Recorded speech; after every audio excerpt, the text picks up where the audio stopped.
يا أيها الذين آمنوا إذا قيل لكم تفسحوا في المجالس فافسحوا يفسح الله لكم وإذا قيل انشزوا فانشزوا يرفع الله الذين آمنوا منكم والذين أوتوا العلم درجات والله بما تعملون خبير. Bismillahirrahmanirrahim. Assalamualaikum warahmatullahi wabarakatuh. Alhamdulillah Alhamdulillahi ala ihsani wa syukru lahu ala taufiqihi wa imtinani wa asyhadu an la ilaha illallah wahdahu la syarika lah ta'ziman li sya'ni wa asyhadu anna Muhammadan abduhu wa rasuluh ad-da'i ila ridwani salawatullahi wa salamuhu alaihi wa ala alihi wa ashabihi wa man tamassaka bi sunnatihi wa iqtafa atharahu ila yaumiddin wa ba'd. Ikhwatal Islam wa ikhwatal iman rahimani wa rahimakumullah. Bapak-bapak, ibu-ibu kaum muslimin yang semoga senantiasa dimuliakan oleh Allah. Alhamdulillah, segala puji hanya milik Allah.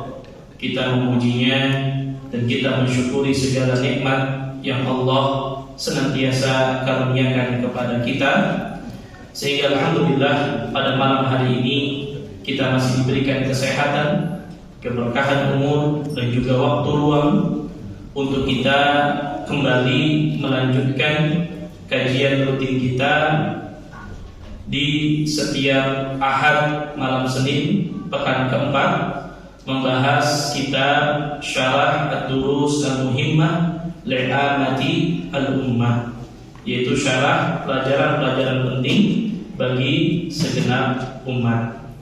Salawat dan salam semoga senantiasa terlimpahkan kepada suri tauladan kita, baginda Nabi sallallahu alaihi wasallam, kepada keluarganya, sahabatnya, serta orang-orang yang senantiasa istiqamah dalam mengikuti ajaran beliau hingga akhir zaman.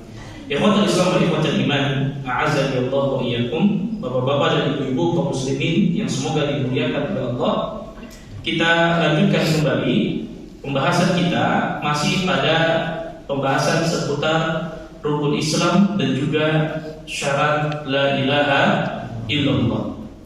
Ya, karena bagian kedua daripada kitab ini, setelah kita menyelesaikan pembahasan tentang tafsir surah-surah pendek yang hendaklah kita hafalkan, kemudian kita pahami makna dan tafsirnya, maka kita sudah masuk kepada pembahasan tentang masalah akidah, di mana kita sudah menyelesaikan tentang rukun la ilaha illallah. Kemudian kita juga sudah menyelesaikan 3 dari 8 syarat la ilaha illallah, di mana pada pertemuan sebelumnya kita sudah menjelaskan di antara syarat la ilaha illallah yang pertama adalah al-ilmu al-munafi lil jahl, bahwa seseorang dikatakan sudah mengucapkan la ilaha illallah dengan benar ketika dia memiliki ilmu tentang makna yang sebenarnya terkait dengan la ilaha illallah, yaitu kita menafikan seluruh sesembahan kecuali hanya Allah Subhanahu wa taala, dan kita menetapkan bahwasanya Allah Subhanahu wa taala satu-satunya Rabb yang berhak untuk kita sembah. Kemudian kita sudah membahas syarat yang kedua, yaitu al-ikhlas al-munafi lisyirki wal riya. Syarat la ilaha illallah yang kedua yang sudah kita bahas adalah ikhlas, yang menafikan adanya kesyirikan dan juga berbuat riya. Siapapun yang mengucapkan la ilaha illallah, maka dia harus mengikhlaskan, dalam arti betul-betul Allah Subhanahu wa taala lah satu-satunya Rabb yang berhak untuk disembah. Kemudian yang ketiga yang sudah kita bahas adalah Di antara syarat la ilaha illallah adalah al-yaqin al-munafi lisyaqi wa ghaib. Ya, bahwasanya la ilaha illallah itu senantiasa harus dibarengi dengan keyakinan. Ya, tidak boleh ada keraguan di dalam diri kita. Maka kita masuk kepada syarat yang keempat. Dari syarat la ilaha illallah, ar-rabi' min syurutiha as-sidqu al-munafi lil kadhib. Syarat yang keempat, Bapak dan Ibu sekalian, yang berkaitan dengan syarat la ilaha illallah adalah as-sidqu, jujur. Berarti lawan daripada jujur adalah apa? Dusta atau bohong. Apa maksud dari syarat la ilaha illallah itu adalah jujur? Bi an yaqulaha shadiqan min qalbihi. Hendaklah seseorang ketika mengucapkan la ilaha illallah itu jujur dari dalam hatinya. Ini penting Bapak-bapak sekalian. Sudah kita bahas di awal-awal bahwa 8 syarat ini semuanya ada dalilnya. Jadi bukan asal membuat syarat, tetapi syarat-syarat la ilaha illallah itu diambil dari Al-Quran dan juga hadis-hadis yang sahih. Jadi syarat yang keempat ini adalah jujur. Ketika kita mengucapkan la ilaha illallah itu betul-betul keluarnya dari hati kita, bukan hanya diucapkan dengan lisan semata. Apa dalilnya? Dalilnya adalah sabda Nabi sallallahu alaihi wasallam, kama fil hadithi an Rasulillah sallallahu alaihi wasallam annahu qala, ma min ahadin yashhadu an la ilaha illallah wa anna Muhammadar Rasulullah sidqan min qalbihi illa harramahu Allah 'alan nar. Kata baginda Nabi sallallahu alaihi wasallam, tidak ada seorang pun yang bersaksi bahwasanya tidak ada Tuhan yang berhak untuk diibadahi kecuali hanya Allah, dan Nabi Muhammad adalah utusan Allah, sidqan min qalbihi, jujur dari dalam hatinya. Apa keutamaan yang akan dia dapatkan? Illa harramahu Allah 'alan nar. Melainkan Allah Subhanahu wa taala akan mengharamkan hamba tersebut dari siksa api neraka. Berarti ini menunjukkan kepada kita bahwa la ilaha illallah ini akan bermanfaat bagi seorang hamba ketika bukan hanya diucapkan dengan lisan semata, tetapi ucapan tersebut keluar jujur dari dalam hatinya. Oleh karenanya hadis ini kata beliau, fashtaraqa alaihi salatu wassalam as-sidqa fi hadhihi al-kalimah. Nabi mempersyaratkan jujur dalam mengucapkan kalimat la ilaha illallah ini. Lalu jujur itu dengan cara apa? Wasidqu fiha an yakuna ma yaquluhu bi lisanihi yantawi alaihi qalbuhu. Yang dimaksud dengan jujur di sini adalah dia mengucapkan dengan lisannya dan juga melibatkan hatinya. Jadi bapak-bapak dan ibu-ibu sekalian, ya, bahwa kalimat la ilaha illallah ini akan bermanfaat ketika kita ucapkan dengan lisan kita dibarengi dengan jujurnya hati kita. Nah, inilah nanti yang akan membedakan antara orang yang beriman dengan orang-orang munafik. Ya, di mana orang munafik itu mereka mengucapkan la ilaha illallah tapi tidak meyakininya dengan jujur dengan hati. Nah, disinilah pentingnya ada syarat la ilaha illallah, Bapak Ibu sekalian. Jadi kalau ada orang yang mempertanyakan kenapa harus ada syarat la ilaha illallah, kenapa harus ada rukun la ilaha illallah, salah satunya untuk membedakan antara orang munafik dan juga orang yang beriman, betul-betul imannya jujur karena Allah Subhanahu wa taala. Karena orang munafik mereka mengucapkan la ilaha illallah, ya, bukanlah Abdullah bin Ubay bin Salul, gembongnya orang munafik pada zaman Nabi sallallahu alaihi wasallam, mengucapkan la ilaha illallah atau tidak? Mengucapkan. Bukankah banyak orang-orang munafik pada zaman Nabi sallallahu alaihi wasallam mereka sholat, bahkan mereka bayar zakat, bahkan mereka ikut jihad di jalan Allah Subhanahu wa taala. Mereka ucapkan la ilaha illallah tapi hatinya tidak jujur sama Allah. Maka disinilah penting syarat la ilaha illallah bukan hanya diucapkan dengan lisan semata, tetapi harus jujur hati kita dalam mengucapkan la ilaha illallah. Ya. Amma idza kana yaquluha bi lisanihi wa la ya'taqidu madlulaha bi qalbihi fa hadha huwal munafiq. Kata penulis hafizahullah taala, apabila seseorang mengucapkan la ilaha illallah dengan lisannya tetapi tidak meyakini kandungan daripada la ilaha illallah itu sendiri dengan hatinya, maka dialah orang munafik. Karena sebagaimana kita ulang-ulang bahwasanya di antara definisi munafik, terutama orang-orang yang nifak ini i'tiqadi, nifak keyakinan yang dapat mengeluarkan seseorang dari Islam adalah idharul Islam wa ibtalul kufur. Dia menampakkan keislaman. Dia mengucapkan la ilaha illallah, iya. Dia sholat, iya. Dia bayar zakat, iya. Bahkan dia jihad di jalan Allah, tetapi apa? Ibtalul kufur. Dia menyembunyikan kekufurannya di dalam hati. Gak jujur karena Allah Subhanahu wa taala. Maka Allah ingatkan di dalam Al-Qur'an tentang orang-orang munafik yang modelnya seperti ini. Allah Subhanahu wa taala berfirman, "Idza ja'akal munafiquna qalu nashhadu innaka la rasulullah." Lihat, kata Allah, apabila orang-orang munafik datang kepada engkau wahai Muhammad, ya Allah mengabarkan tentang orang-orang munafik kepada Nabi, apabila datang kepada engkau orang-orang munafik wahai Muhammad, qalu nashhadu innaka la rasulullah. Maka mereka akan mengatakan, sesungguhnya kami mengakui, kami bersaksi wahai Muhammad, engkau adalah utusan Allah. Berarti mereka ucapkan atau tidak dengan lisan mereka? Mereka ucapkan. Maka Allah kabarkan bohongnya orang-orang munafik. Mereka mengatakan kami bersaksi wahai Muhammad, engkau adalah Rasul Allah, engkau adalah utusan Allah. Maka Allah mengatakan wallahu ya'lamu innaka la rasul. Ya, dan Allah mengetahui bahwasanya engkau benar-benar Rasul Allah, engkau adalah utusan Allah. Kemudian Allah ingatkan, ya, wallahu yashhad innal munafiqina lakadzibun. Dan Allah bersaksi, Allah mengetahui bahwasanya orang-orang munafik itu benar-benar berdusta.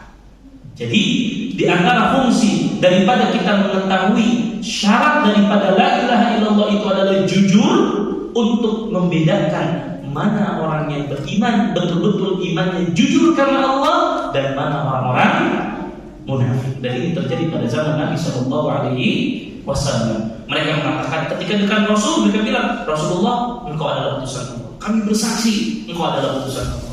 Tapi Allah Maha mengetahui isi hati mereka, bahwasanya mereka dusta kepada Allah, mengucapkan kalimat la ilaha illallah. Ya. Kemudian, ya, yang dimaksud innal munafiqina lakadzibun ay kadzibuna fi anna ma qaluhu bi alsinatihim la yahtaqidunahu fi qulubihim. Mereka dusta, apa yang diucapkan oleh lisan mereka tidak diyakini dengan hati mereka.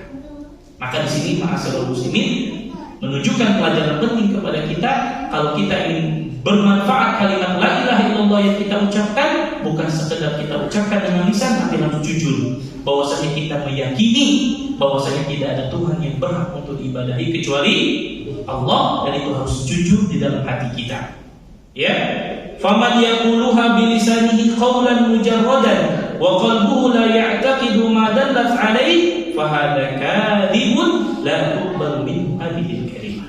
Kata beliau hafizahullah taala, barang siapa yang mengucapkan dengan lisannya hanya sekedar lisan, tetapi hatinya tidak meyakini apa yang terkandung pada makna la ilaha illallah, maka sejatinya dia adalah pendusta dan tidak akan diterima kalimat la ilaha illallah. Makanya kalimat la ilaha illallahnya tidak bermanfaat bagi dirinya. Makanya orang munafik itu tempatnya di mana? Di neraka yang paling bawah, paling dasar. Kenapa? Karena sejatinya mereka tidak jujur iman mereka kepada Allah Subhanahu wa taala. Tetapi sebaliknya, tadi di awal Nabi mengingatkan, ya, tidak ada satupun yang bersaksi bahwasanya tidak ada Tuhan yang berhak disembah kecuali Allah, Muhammad adalah utusan Allah, jujur daripada hatinya, melainkan Allah Subhanahu wa taala akan mengharapkan baginya api neraka. Berarti kalau kita ingin diselamatkan oleh Allah dari siksa api neraka, dimasukkan ke dalam surga, ucapkan la ilaha illallah dengan lisan dan jujur hati kita bahwasanya betul-betul tidak ada sesembahan yang berhak untuk disembah kecuali Allah. Ini syarat yang berapa? Yang keempat. Maka kita masuk pada syarat yang kelima. Syarat yang kelima daripada syarat la ilaha illallah adalah al-mahabbatu al-munafiyatu lil-bughdi wal-kurhi. Syarat yang kelima dari syarat la ilaha illallah adalah al-mahabbah, cinta. Jadi la ilaha illallah ini harus dibarengi dengan apa? Cinta. Yang dimaksud dengan cinta di sini adalah yang menafikan kebencian kepada Allah Subhanahu wa taala. Berarti apa konsekuensi daripada orang yang mengucapkan la ilaha illallah? Bi an yuhibba qailuha Allah wa rasulahu wa dinal Islam wal muslimina al-qaimina bi awamirillah al-waqifina inda hududih. Yang dimaksud konsekuensi daripada syarat la ilaha illallah itu adalah cinta, adalah kita orang-orang yang mengucapkan la ilaha illallah berarti harus mencintai Allah Subhanahu wa taala. Harus mencintai Rasulnya sallallahu alaihi wasallam, harus mencintai agama Islam, dan yang penting dan mencintai orang-orang yang beriman, kaum muslimin yang mereka melakukan amal ma'ruf dan nahi munkar. Ma'asyiral muslimin, kalimat la ilaha illallah yang kita ucapkan akan diuji dengan aplikasi kehidupan kita sehari-hari. Di antaranya kalau orang betul-betul mengucapkan la ilaha illallah, dia betul-betul mencintai Allah dan Rasulnya. Dan yang paling penting adalah dia mencintai kaum muslimin yang melakukan amal ma'ruf nahi munkar. Nah, ini banyak kita saksikan orang-orang yang mengucapkan la ilaha illallah tapi tidak suka sama kaum muslimin. Ya, tidak suka kepada orang-orang yang menyeru kepada kebaikan, gak suka kepada orang-orang yang menyeru kepada dakwah tauhid. Yang ada mereka bubarkan kajian-kajian yang mengajak kepada mentauhidkan Allah Subhanahu wa taala.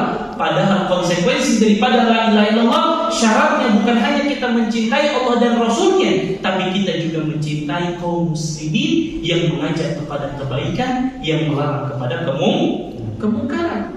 Jadi jangan sampai kebalik.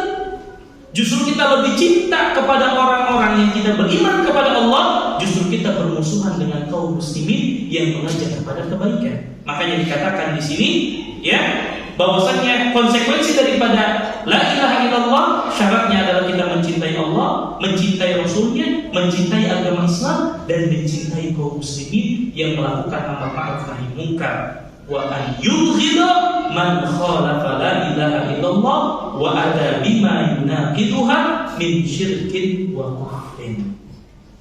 Dan sebaliknya, berarti kalau syarat la ilaha illallah itu adalah mencintai Allah, Rasul, agama dan orang-orang Islam, berarti juga kebalikannya kita harus membenci orang-orang yang menyelisihi Allah dan Rasulnya. Kita harus membenci orang-orang yang menyelisihi agama Islam. Kita harus membenci orang-orang yang menyelisihi kaum muslimin. Jangan justru sebaliknya. Dengan kaum muslimin saling apa? Bertikai. Dengan orang-orang yang beriman saling rangkulan. Ya, lihat ma'asyiral muslimin. Di sini menunjukkan kepada kita cinta kepada orang-orang yang melakukan dakwah, yang melakukan amal ma'ruf nahi munkar. Dan kita membenci orang-orang yang mengajak kepada kekufuran, bukan justru berkolaborasi, bukan justru ikut serta dalam acara-acara yang memang di sana mengandung kesyirikan kepada Allah Subhanahu wa taala. Maka mari kita lihat apa yang diingatkan tentang dalil syarat yang kelima ini. Ya, sebagaimana saya ulang-ulang, setiap syarat itu pasti ada dalilnya dari Al-Qur'an dan As-Sunnah. Di antara dalil syarat la ilaha illallah adalah mahabbah adalah firman Allah Subhanahu wa taala yang menceritakan bagaimana sifat orang-orang kafir yang mereka mencintai sesembahan-sesembahan selain Allah dengan kecintaan yang sangat besar. Allah ingatkan di dalam Al-Qur'an surah Al-Baqarah ayat 165. Wa minan nasi may yattakhidhu min dunillahi andadan yuhibbunahum kahubbillah. Kata Allah, dan di antara manusia ada yang menyembah sesembahan selain Allah. Allah ingatkan, ada di antara manusia yang menyembah sesembahan selain Allah, ya, yuhibbunahum kahubbillah, dan mereka mencintai sesembahannya selain Allah tadi sebagaimana mereka mencintai Allah. Berarti apa? Menyamakan kecintaan. Mereka cinta kepada berhala-berhala yang mereka sembah dan juga mereka mencintai Allah. Artinya apa? Disamakan kecintaannya antara kecintaan kepada selain Allah dan kepada Allah. Ini boleh. Ya. Maka Allah ingatkan walladzina amanu asyaddu hubban lillah. Adapun ciri orang yang beriman itu mereka sangat mencintai Allah Subhanahu wa taala, melebihi apapun yang ada di dalam diri mereka. Ya, ini menunjukkan kepada kita bahwasanya orang-orang yang tidak beriman kepada Allah, mereka mencintai Allah, tapi juga mencintai selain Allah. Tapi orang yang beriman hanya mencintai Allah Subhanahu wa taala. Ya. Maka ini menunjukkan kepada kita syarat la ilaha illallah adalah kita betul-betul menjadikan posisi kecintaan kita kepada Allah di atas kecintaan terhadap segala apapun. Adapun orang-orang kafir dahulu, mereka cinta kepada Allah tapi cinta juga kepada berhala-berhala. Makanya lihat di antara makna yang sangat tepat dalam menerjemahkan la ilaha illallah, la ma'budu bihaqqin illallah. Tidak ada Tuhan yang berhak untuk diibadahi, yang berhak untuk kita cintai kecuali siapa? Allah Subhanahu wa taala. Tidak boleh kita sandingkan. Ya, masalah kecintaan antara kecintaan kita kepada Allah juga dengan kecintaan kepada selain Allah. Li'anna mahabbatal mu'minin, ya, lillah mahabbatul khalisah. Karena kecintaan orang yang beriman kepada Allah kecintaan yang murni. Wa amma mahabbatul musyrikin lillah fa mahabbatun suwiya fiha ghairullahi billah. Adapun perbedaan antara orang beriman dengan orang yang beriman itu cintanya tulus kepada Allah, orang yang tidak beriman cintanya dibagi dua, kepada Allah dan juga kepada selain Allah, bahkan disamakan. Makanya Allah sebutkan ciri orang yang beriman walladzina amanu asyaddu hubban lillah. Orang beriman itu cintanya kepada Allah sangat besar. Oleh karenanya ma'asyiral muslimin rahimani wa rahimakumullah, wa lihada yaquluna yaumal qiyamah idza udkhilun nar. Maka nanti orang-orang yang beriman barulah ketika Allah masukkan ke mereka ke dalam api neraka baru mereka menyesal. Karena mereka menyamakan kecintaan Allah dengan kepada selain Allah. Mereka mengatakan tallahi in kunna la fi dhalalin mubin. Demi Allah kata mereka. Mereka yang bersumpah nanti pada hari kiamat ketika Allah perintahkan malaikat untuk memasukkan mereka ke dalam api neraka, mereka bersumpah tallahi in kunna la fi dhalalin mubin. Sungguh kami betul-betul dalam kesesatan yang nyata. Kenapa mereka mengatakan menyadari bahwasanya mereka dalam kesesatan yang nyata? Kata mereka idnu sawwikum bi rabbil alamin. Karena kami dahulu mempersamakan berhala-berhala dengan Tuhan semesta alam. Mereka sadar karena kami inilah dulu menyamakan kecintaan kami kepada para berhala seperti kami cinta kepada Allah Subhanahu wa taala, sehingga mereka menyesal nanti pada hari kiamat. Fala ilaha illallah innama tanfa'u indama takunu nabi'atan an mahabbati lillahi wa mahabbati li hadhihi al-kalimatil 'azimah. Maka kalimat la ilaha illallah ini akan bermanfaat bagi kita Bapak Ibu sekalian ketika dia tumbuh di dalam diri kita karena kecintaan kepada Allah dan juga kecintaan kepada kalimat la ilaha illallah. Maka dari 5 syarat yang sudah kita sebutkan ini semua menunjukkan bahwasanya la ilaha illallah itu tidak hanya diucapkan dengan lisan semata, tetapi harus dibarengi dengan kejujuran, harus dibarengi dengan rasa cinta, ya, wa mahabbatin lima dallat alaihi, dan juga kita harus mencintai apa kandungan yang ada di dalam kalimat la ilaha illallah min tauhidillah, dari mentauhidkan Allah, wa ikhlasid dinillahu, dan mengikhlaskan agama ini hanya untuk Allah, wa mahabbatin li ahliha wa a'maliha, dan juga mencintai orang-orang yang mencintai Allah Subhanahu wa taala. Oleh karena ma'asyiral muslimin, Nabi mengajarkan satu doa yang maksud, doa yang sahih, yang adalah kita selalu perbanyak doa tersebut supaya tumbuh dalam diri kita rasa cinta kepada Allah Subhanahu wa taala dan mencintai orang-orang yang mencintai Allah. Ini penting, Pak. Ya. Kenapa saya selalu sampaikan perkara ini? Kan ada sedikit di antara kaum muslimin yang enggak suka sama dakwah, Pak. Enggak suka ketika dilakukan kajian-kajian keislaman. Enggak suka ketika ada orang-orang yang melakukan syiar-syiar agama. Padahal di antara konsekuensi la ilaha illallah bukan hanya kita mencintai Allah dan Rasulnya, bukan hanya kita mencintai agama, juga kita mencintai orang-orang yang mencintai Allah. Bukankah orang-orang yang duduk di majelis ilmu, orang-orang yang belajar ilmu agama, orang-orang yang belajar tauhid adalah mereka yang mencintai Allah Subhanahu wa taala, maka mereka berhak untuk kita cintai. Maka Nabi mengajarkan satu doa, ya, di antara doa yang diajarkan oleh Nabi sallallahu alaihi wasallam, wa as'aluka hubbak. Ya Allah, aku memohon kecintaan Engkau. Wa hubba man yuhibbuk, dan kecintaan orang-orang yang mencintai Engkau. Kita minta sama Allah agar kita mencintai Allah dan mencintai orang-orang yang mencintai Allah. Wa hubba amalin yuqarribuni ila hubbik, dan mencintai setiap amalan yang dapat mendekatkan diriku kepada kecintaan kepadamu. Allahumma inni as'aluka hubbak wa hubba man yuhibbuk wa amalan yuqarribuni ila hubbik. Ya Allah, aku memohon kepada Engkau untuk bisa mencintai Engkau, mencintai orang-orang yang mencintai Engkau, dan mencintai amalan yang mendekatkanku kepada kecintaan kepada Engkau. Ini doa yang diajarkan oleh Nabi sallallahu alaihi wasallam yang dalam kita selalu baca. Allahumma inni as'aluka hubbak wa hubba man yuhibbuk wa amalan yuqarribuni ila hubbik.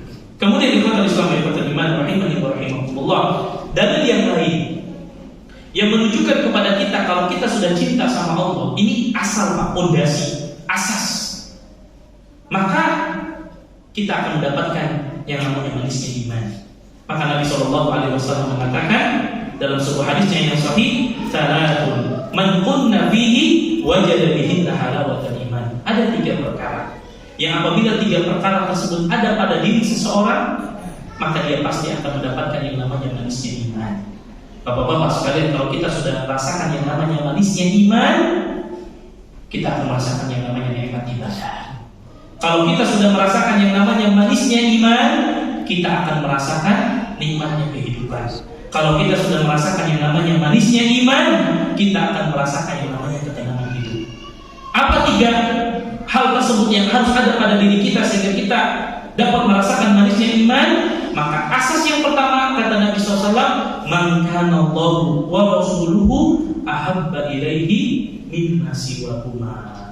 Yang pertama, barang siapa yang Allah dan Rasulnya lebih dia cintai daripada selain keduanya. Ini asas, kata para ulama. Makanya nanti dikatakan ini adalah aslun, asas, fondasi. Kalau orang menjadikan Allah dan Rasulnya lebih dicintai dari segalanya, maka dia akan merasakan manisnya iman. Kemudian cabangnya apa? Yang kedua, wa an yuhibbal mar'a la yuhibbuhu illa lillah. Dan tidaklah dia mencintai seseorang kecuali atas dasar dia mencintainya karena Allah Subhanahu wa taala. Orang tidak akan sampai bisa mencintai orang lain kalau dia mencintai Allah dan Rasulnya. Makanya yang pertama tadi asas, yang kedua adalah cabangnya. Kemudian yang ketiga lawan daripada yang pertama dan yang kedua, wa an yakraha an ya'uda fil kufri ba'da an anqadahu Allah minhu kama yakrahu an yuqdha fil nar. Yang ketiga, dia membenci untuk kembali kepada kekufuran setelah Allah menyelamatkannya. Dan ini harus ada pada diri kita semua, Pak. Kita harus benci. Jangan sampai ada dalam diri kita ada keinginan untuk kembali kepada kekufuran setelah Allah berikan hidayah. Karena hidayah ini mahal, bapak-bapak sekalian. Ya, Nabi Ibrahim alaihissalam, Abul Anbiya, tidak bisa menyelamatkan bapaknya sendiri. Nabi SAW, manusia yang terbaik di muka bumi ini, tidak bisa menyelamatkan bapaknya sendiri. Dan banyak di antara para nabi yang lain, Nuh alaihissalam tidak bisa selamatkan istri dan anaknya. Kita dapat hidayah dari Allah gratis, Pak, tanpa kita minta. Allah lahirkan kita dalam keadaan apa? Islam. Harus kita jaga. Makanya kalau ketika ada 3 hal dalam hati kita, di antaranya kita membenci, ya, an ya'uda fil kufri, kembali kepada kekufuran, ba'da an anqadahu Allah, setelah Allah menyelamatkan kita, kama yakrahu an yuqdha fil nar, sebagaimana dia benci untuk dilemparkan ke dalam api neraka. Maka ketiga sifat ini ada pada diri kita, kita akan merasakan yang namanya manisnya iman. Satu, menjadikan Allah dan Rasulnya lebih dicintai dari segala apapun. Yang kedua, tidaklah kita mencintai orang lain kecuali landasannya karena Allah Subhanahu wa taala. Yang ketiga, kita merasa yang membenci untuk kembali kepada kekufuran setelah Allah Subhanahu wa taala menolong kita, dan setelah Allah Subhanahu wa taala memberikan hidayah kepada kita. Ikhwatal Islam wa ikhwatal iman, ya rahimani wa rahimakumullah. Ini yang berkaitan dengan syarat yang ke berapa? Yang kelima. Maka kita masuk kepada syarat yang ke-6. Ya, syarat yang ke-6. Di antara syarat yang ke-6, as-sadisu min syurutiha al-inqiyadu al-munafi. Syarat la ilaha illallah yang ke-6 adalah kita tunduk, patuh, dan menafikan ketidakpatuhan kita kepada Allah Subhanahu wa taala. Ikhwatul Islam wa ikhwatul iman, a'azzani Allah wa iyyakum. Kalimat la ilaha illallah akan bermanfaat kepada kita ketika kita patuh terhadap perintah dan syariat Allah Subhanahu wa taala. Orang tidak dikatakan la ilaha illallahnya itu bermanfaat bagi dirinya kalau dia tidak tunduk dan patuh terhadap syariat Allah Subhanahu wa taala. Makanya jelaskan wal inqiyadu huwal istislam wat tawa'iyatu wal imtithalu li amrillah Subhanahu wa taala. Jadi konsekuensi daripada la ilaha illallah, kita mengucapkan la ilaha illallah, kita harus tunduk. Kita harus menyerahkan diri kita, merelakan diri kita. Dengan cara apa? Dengan cara kita melaksanakan perintah Allah Subhanahu wa taala.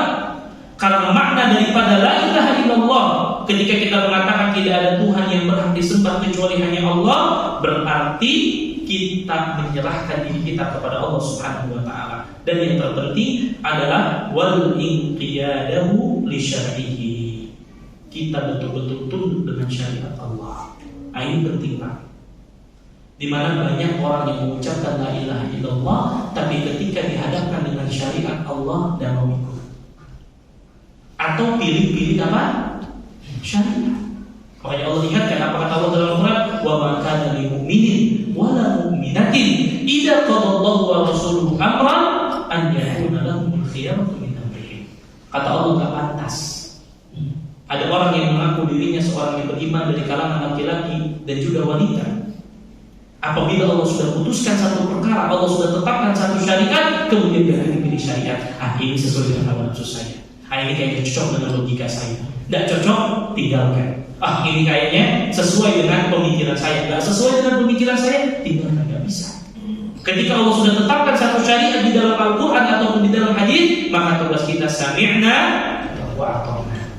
Ini namanya inqiyad, ini namanya tunduk, patuh terhadap syariat yang sudah Allah Subhanahu wa taala syariatkan. Wa ta'atihi li amrihi jalla fi'ula, dan kita mentaati ya perintahnya Allah Subhanahu wa taala. Makanya Allah berfirman tentang syarat yang ke-6 ini di dalam Al-Qur'an, ya, surah Luqman, ya, ayat 22. Allah Subhanahu wa taala berfirman, "Wa man yuslim wajhahu ila Allah wa huwa muhsinun faqad istamsaka bil urwatil wuthqa." Dan barang siapa yang berserah diri kepada Allah, dia serahkan dirinya kepada Allah, dia tunduk, dia patuh, sedang dia adalah orang yang berbuat kebaikan, faqad istamsaka bil urwatil wuthqa, maka sesungguhnya dia telah berpegang kepada tali Allah. Yang dimaksud urwatul wuthqa adalah kalimat la ilaha illallah. Berarti Allah mempersyaratkan siapa yang menyerahkan dirinya kepada Allah, siapa yang patuh dan tunduk kepada syariat Allah, kemudian dia berbuat kebaikan, maka sejatinya dialah yang telah berpegang teguh kepada kalimat la ilaha illallah. Ini dalil tentang syarat yang berapa? Yang ke-6. Ya, kemudian Allah juga mengingatkan wa anibu ila rabbikum wa aslimu lah, dan kembalilah kepada Rabb kalian dan berserah dirilah kepada Dia. Ya, kalau kita sudah mengucapkan la ilaha illallah, enggak boleh pilih-pilih syariat, Pak. Apalagi kita timbang, kayaknya syariatnya cocok sama logika saya. Ya, ini syariatnya kayaknya enak saya kerjakan. Ya, ini enggak perlu saya kerjakan, enggak bisa. Ketika ini sebuah kewajiban, kita kerjakan. Ya, masuk logika dan masuk logika, kerjakan. Ya, karena kalau agama ditimbang dengan logika akan rusak. Karena setiap kita punya kepala, setiap kita punya pendapat, setiap pendapat kita akan berbeda-beda. Dan setiap kita harus meyakini tidaklah Allah syariatkan sebuah syariat pasti kemaslahatannya akan kembali kepada siapa? Kepada kita. Tidak ada satupun syariat yang Allah tetapkan kecuali itu pasti bermanfaat bagi kehidupan kita di dunia dan juga kehidupan kita di mana? Di akhirat. Maka orang yang mengucapkan la ilaha illallah harus patuh. Ya, tidak boleh. Oh, ini syariatnya kayaknya Allah nggak adil misalkan. Ya, bahkan tidak sedikit Pak orang-orang misalkan dalam masalah warisan dan terima dia. Kenapa laki-laki harus mendapatkan bagian lebih besar daripada wanita? Ini namanya tunduk sama syariat Allah. Padahal kita tahu kalau mereka katakan Allah yang nggak adil, siapa lagi yang akan dianggap adil oleh dirinya? Dan ini banyak Pak, bahkan pernah kita dengar ada wacana merubah syariat warisan, kata mereka Allah nggak adil. Kenapa laki-laki dikasih 2 kali lipat lebih besar dibandingkan wanita? Subhanallah. Padahal Allah yang maha adil. Padahal di antara hikmahnya kata para ulama, laki-laki itu yang harus menafkahi. Wanita itu tidak perlu menafkahi. Laki-laki harus menafkahi orang tuanya, harus menafkahi istrinya, harus menafkahi anaknya. Lalu mereka katakan Allah tidak adil. Padahal Allah sudah tentukan apa? Syariat tentang waris misalnya. Dan banyak sekali ma'asyiral muslimin orang-orang yang kadang nimbang dengan logikanya, ini tidak sesuai dengan logika saya. Ini tidak sesuai dengan hawa nafsu saya. Ini tidak rasional dan sebagainya. Subhanallah. Padahal konsekuensi daripada la ilaha illallah ketika kita mengucapkan la ilaha illallah tunduk dan patuh. Inilah kenapa orang-orang musyrikin dahulu tidak mau mengucapkan la ilaha illallah. Karena bagi mereka ketika sudah mengucapkan la ilaha illallah, mereka harus tunduk patuh terhadap syariat Allah. Maka mereka tidak mau mengucapkan kalimat ini. Kita yang diberikan hidayah oleh Allah, yang sudah mengikrarkan 2 kalimat tauhid, yang sudah mengucapkan la ilaha illallah, maka kita harus tunduk dan patuh dengan setiap syariat yang Allah Subhanahu wa taala syariatkan kepada kita. Oleh karena ikhwatul Islam wal ikhwatul iman, azani Allah wa iyyakum, ini syarat yang berapa? Yang ke-6. Kita masuk kepada syarat yang ke-7. Saya kira mudah-mudahan kita bisa selesaikan 8 syarat daripada syarat la ilaha illallah. Berapa lagi? 10. Masih baik. Kita masuk kepada syarat yang ke-7. Min syurutiha al-qabul al-munafi lirad. Kalau tadi yang ke-6 adalah tunduk dan patuh, maka syarat yang ke-7 adalah menerima. Menerima apa nanti akan kita jelaskan. Berarti menerima lawannya adalah menafikan apa? Menolak. Nah, ini juga penting. Karena tidak sedikit kita hidup saat ini di satu zaman di mana banyak orang menentang syariat Allah, nggak mau menerima syariat Allah. Sudah nggak patuh, dia tolak lagi. Dengan dalil apa? Dengan dalil tadi nggak masuk logika, nggak rasional, nggak cocok diterapkan pada zaman sekarang. Subhanallah. Padahal kita harus meyakini bahwasanya syariat Allah itu apa? Shalihun likulli makan wa zaman. Syariat Allah itu relevan, bisa diterapkan, cocok pada setiap waktu dan setiap zaman. Waktu berubah, zaman berubah, teknologi berubah, syariat Islam akan tetap relevan sampai nanti hari kiamat. Kenapa? Karena syariat Allah datangnya dari siapa? Dari Allah. Allah yang menciptakan kita. Allah yang paling tahu mana yang paling terbaik bagi kehidupan kita. Maka yang harus kita selalu ingat, syariat Allah itu adalah kebaikan bagi kita. Tidak ada satupun larangan kecuali pasti akan memudaratkan kita, dan tidak ada satupun kebaikan pasti akan bermaslahat bagi kita. Lalu apa yang dimaksud dengan syarat yang ke-7 al-qabul? Ay li hadhil kalimat. Kita harus menerima kalimat la ilaha illallah. Apa yang harus kita terima? Wa lima taqtadhihi min tauhidillah. Kita harus menerima kandungan dari makna mentauhidkan Allah. Wa ikhlasid din. Kita juga harus menerima untuk mengikhlaskan agama ini hanya untuk Allah. Oleh karenanya Allah Subhanahu wa taala mengingatkan hal ini di dalam Al-Qur'an.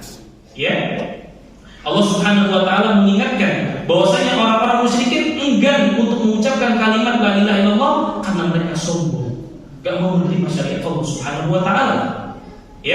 Oleh karenanya diingatkan oleh Allah Subhanahu wa taala di dalam Al-Qur'an, surah As-Saffat, di mana Allah Subhanahu wa taala berfirman menyatakan kesombongan orang-orang musyrikin, innahum kanu idza qila lahum la ilaha illallah yastakbirun. Sesungguhnya dahulu mereka orang-orang musyrikin apabila dikatakan kepada mereka ucapkan la ilaha illallah, maka mereka menyombongkan diri, tidak mau mengucapkan la ilaha illallah. Kenapa mereka tidak mau mengucapkan la ilaha illallah? Kata Allah, wa yaqulun a inna latariku alihatina li syairin majnun. Apakah kami harus mengucapkan la ilaha illallah dan kami harus meninggalkan Tuhan-Tuhan kami, berhala-berhala kami hanya karena untuk mengikuti seorang penyair yang gila, yaitu Muhammad SAW. Ya, mereka bilang, apakah kami harus mengucapkan la ilaha illallah hanya karena harus mengikuti Muhammad yang mereka katakan seorang penyair dan juga orang gila, kata mereka. Karena kesombongan mereka. Padahal kita tahu syariat yang Allah turunkan semuanya kebaikan, tapi karena kesombongan, menolak kebaikan, menolak kebenaran, ya, dengan ejekan mereka kepada Nabi SAW, wa yaqulun inna latariku alihatina li syairin majnun. Apakah kami, ya, harus meninggalkan Tuhan-Tuhan yang selama ini kami sembah hanya karena harus mengikuti seorang penyair yang gila? Ya, maka apakah kita harus mengikuti orang-orang musyrikin yang zaman sekarang mengaku saya orang beriman, saya orang Islam, tapi ketika dihadapkan dengan syariat Allah, dia tidak mau terima dengan dalil-dalil yang tadi? Maka inilah pentingnya syarat la ilaha illallah. Jadi la ilaha illallah bukan hanya sekedar diucapkan dengan lisan semata, tapi syarat-syaratnya harus kita penuhi. Salah satunya adalah menerima syariat Allah Subhanahu wa taala. Maka Allah Subhanahu wa taala mengingatkan keadaan mereka orang-orang musyrikin ketika diperintahkan untuk mengucapkan la ilaha illallah, mereka merasa apa? Merasa sombong. Karena mereka merasa kalau saya mengucapkan la ilaha illallah berarti saya harus menerima syariat Allah. Dan ini banyak terjadi. Padahal kadang orang-orang musyrikin, orang-orang kafir itu tahu syariat Allah itu benar, syariat Allah itu bermanfaat. Kita ambil contoh sederhana. Misalkan syariat tentang menyembelih hewan sembelihan.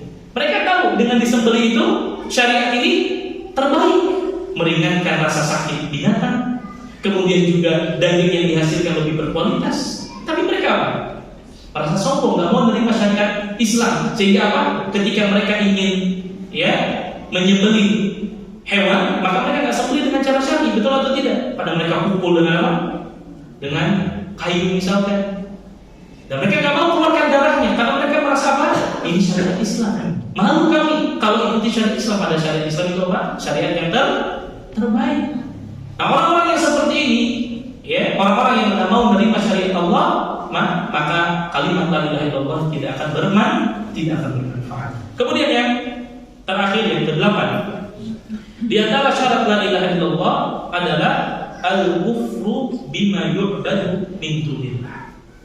Dan ini hal yang harus kita perhatikan dengan seksama, bahwa syarat yang ke-8 ini ketika orang mengucapkan la ilaha illallah berarti konsekuensinya dia harus mengkufuri, mengingkari segala sesembahan selain Allah.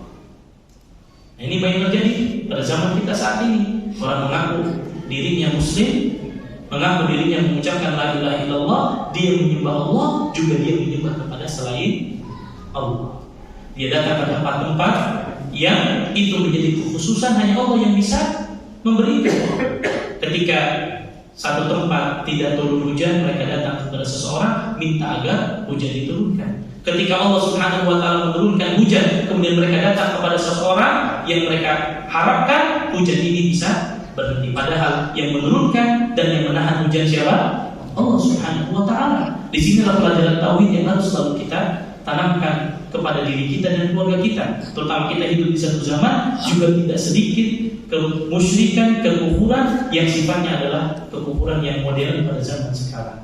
Ya, tidak sedikit ya orang mempercayai paranormal, dukun, atau mereka datang ke tempat-tempat yang mereka anggap mereka bisa mengabulkan yang sesuatu yang memang itu menjadi kekhususan Allah. Mereka datang ke satu tempat ketika mereka tidak memiliki anak, mereka minta anak kepada orang tersebut, padahal yang memberikan anak, memberikan rezeki siapa?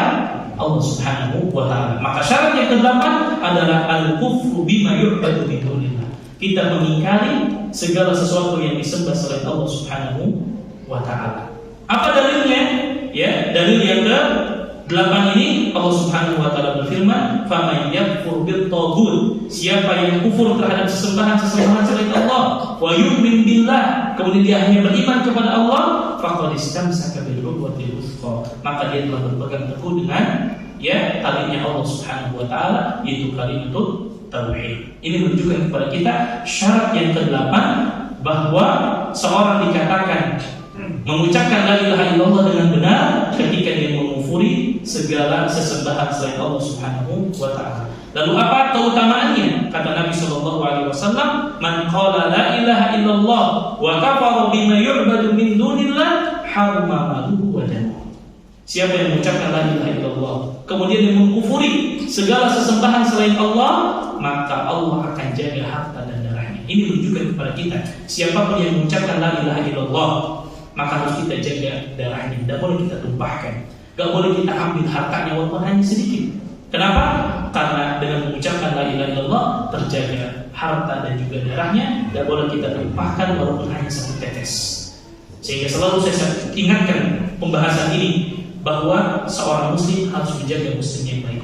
Al-muslimu akhul muslim. Seorang muslim bersaudara dengan muslim yang lainnya. Tidak boleh dia zalimi, tidak boleh dia jatuhkan kehormatannya, apalagi dia tumpahkan darahnya.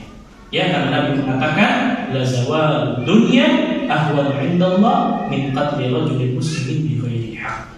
Ya, hilangnya dunia beserta isinya itu jauh lebih ringan dibandingnya hilang satu nyawa seorang muslim tanpa hak. Maka ikhwatul Islam wa ikhwatul iman rahimani wa rahimakumullah, hendaklah setiap kita berusaha untuk mengingkari segala sesembahan selain Allah Subhanahu wa taala.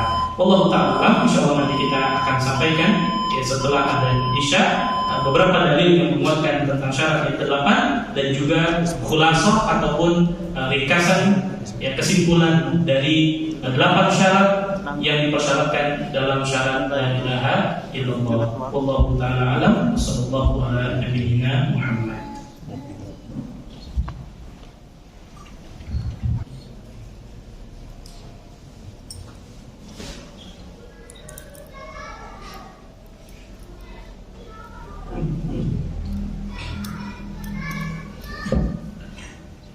Bismillahirrahmanirrahim. Alhamdulillahi wa kafa, wassalatu wassalamu ala rasulillah mustafa wa ala alihi wa ashabihi ahli sidqi wal wafa wa tabi'ina wa man bihudahum iktafa.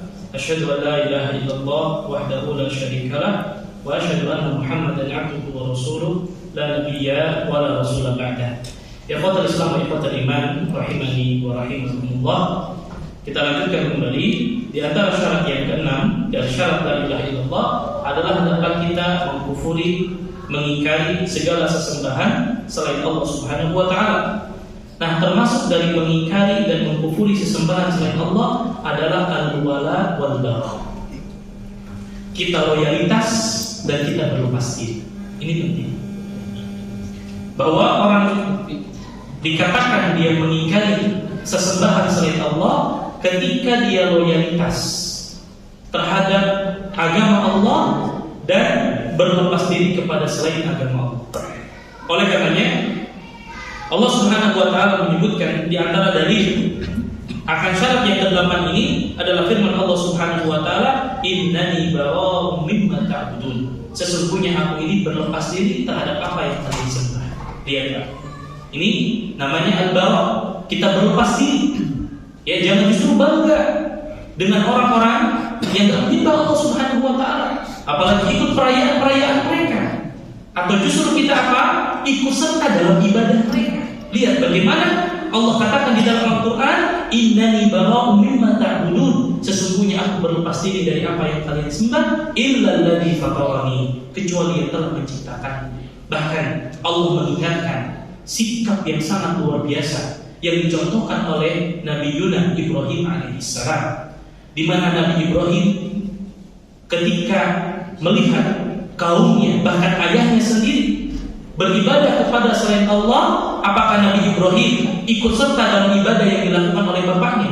Apakah Nabi Ibrahim mengiyahkan, bahkan membenarkan, bahkan ikut serta dalam ibadah yang dilakukan oleh kaumnya? Ternyata tidak. Bahkan Allah sebutkan Nabi Ibrahim adalah teladan kita, suri teladan kita dalam masalah berlepas diri daripada sesembahan selain Allah. Kata Allah Subhanahu wa taala di dalam Al-Qur'an, qad kanat lakum uswatun hasanah fi Ibrahim wa alladziina ma'ah.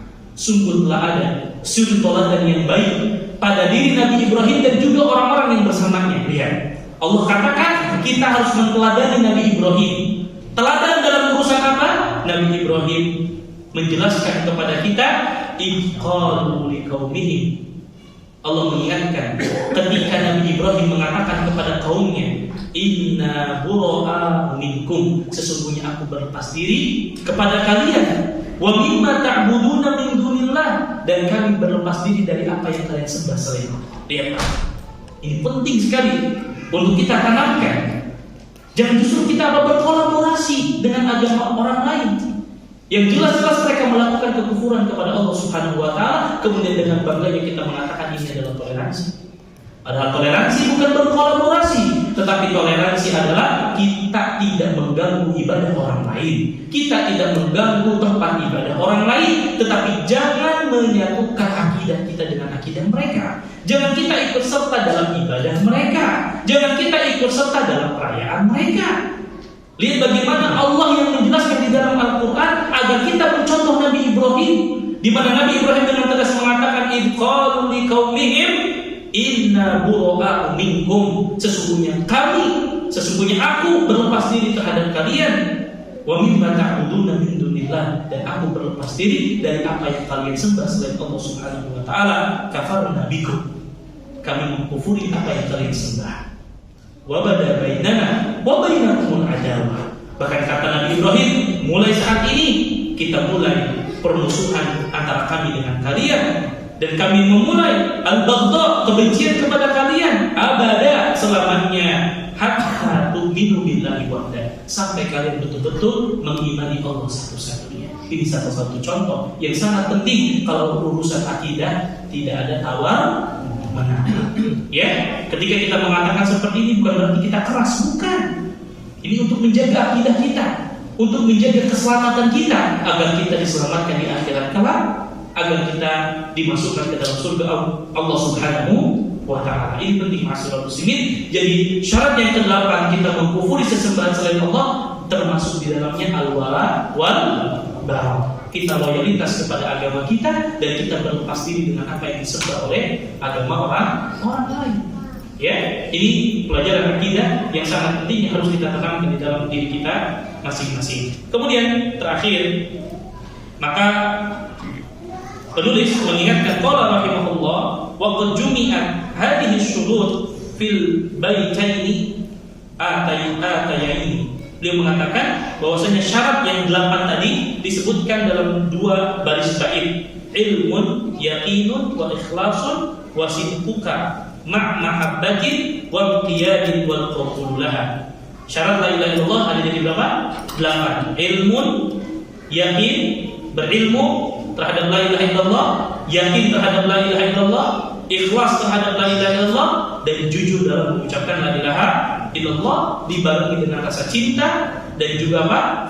Ketundukan, dan juga menerima syariat Allah Subhanahu wa taala. Wa zidaka minha al-kufran minka bima siwa al-ilahi min al-asya'i kulliha. Ditambah yang ke-8 adalah kita mengkufuri segala sesuatu sesembahan selain Allah, dari segala sesuatu yang dipertuhankan. Jadi syarat la ilaha illallah ada berapa jadinya? 8. Ilmun, yaqinun, wa ikhlasun, wa sidqun, ya, ilmu, yakin, kemudian apa? Ikhlas, kemudian apa? Jujur, kemudian cinta, patuh, kemudian ditambah yang ke-8 apa? Mengkufuri segala sesembahan selain Allah Subhanahu wa taala. Dan ini juga dikumpulkan oleh Hafidz Hakami rahimahullah di dalam manzumahnya Sulamul Usul, yang beliau menyatakan wa bi syuruti sabatin taqyidan, dengan syarat yang ke-8 ini telah diikat fi nususil wahyi haqqan waradan, ya, bahwasanya 7 syarat tadi itu ada dalilnya dari nas-nas Al-Quran dan juga hadis-hadis Nabi Sallallahu Alaihi Wasallam. Ini meyakinkan kepada kita bahwasanya syarat la ilaha illallah ini tidak dibuat-buat, tapi memang ada dalilnya dari Al-Quran atau hadis Nabi Sallallahu Alaihi Wasallam. Fa innahu lam yantafi qailuha binutqin illa haythu yastakmiluha. Bahwasanya kalimat la ilaha illallah ini tidak akan bermanfaat bagi yang mengucapkannya hanya dengan lisan semata, tetapi bagi mereka yang menyempurnakan. Yang dimaksud disempurnakan ini dengan sempurnakan apa? 8 syarat tadi. Jadi ada yang mengatakan 7 syarat, ada yang mengatakan apa? 8. Makanya yang satu ini adalah tambahan. Sejatinya hanya 7 syarat, adapun syarat yang ke-8 adalah syarat tambahan. Ilmun, yaqinun, wal qabul, wal inqiyad, fadri ma aqul, wasidq wal ikhlas wal mahabbah, wa faqaqallahu lima ahabbah.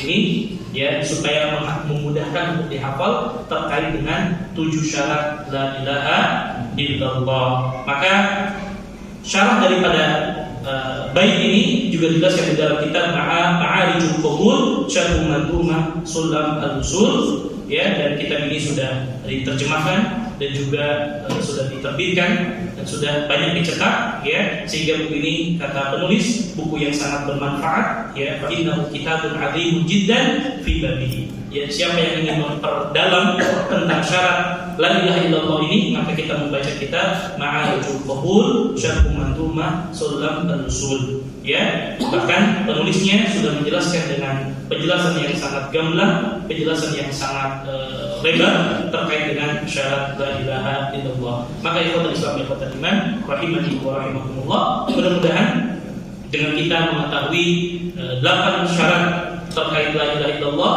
ya, ini menjadikan kita semakin kuat dalam mentauhidkan Allah Subhanahu wa taala, mengingatkan kepada kita bahwasanya kalimat la ilaha illallah bukan hanya sekedar diucapkan dengan lisan. Ketika kita sudah mengucapkan la ilaha illallah, maka ada konsekuensi yang harus kita terapkan di dalam kehidupan kita sehari-hari.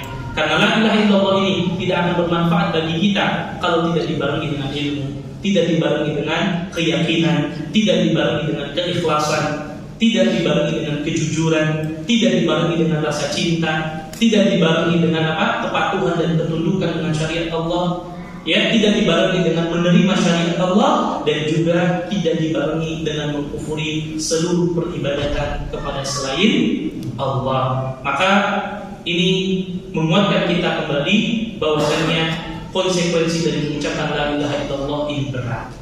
Ya, makanya inilah kenapa orang-orang musyrikin dahulu enggan untuk mengucapkan kalimat la ilaha illallah. Inilah kenapa paman Nabi, ya, Abu Thalib tidak mau mengucapkan kalimat ini, karena dia paham bahwasanya siapa yang mengucapkan kalimat la ilaha illallah berarti harus siap dengan konsekuensinya, harus siap untuk menjalankan syarat-syarat la ilaha illallah.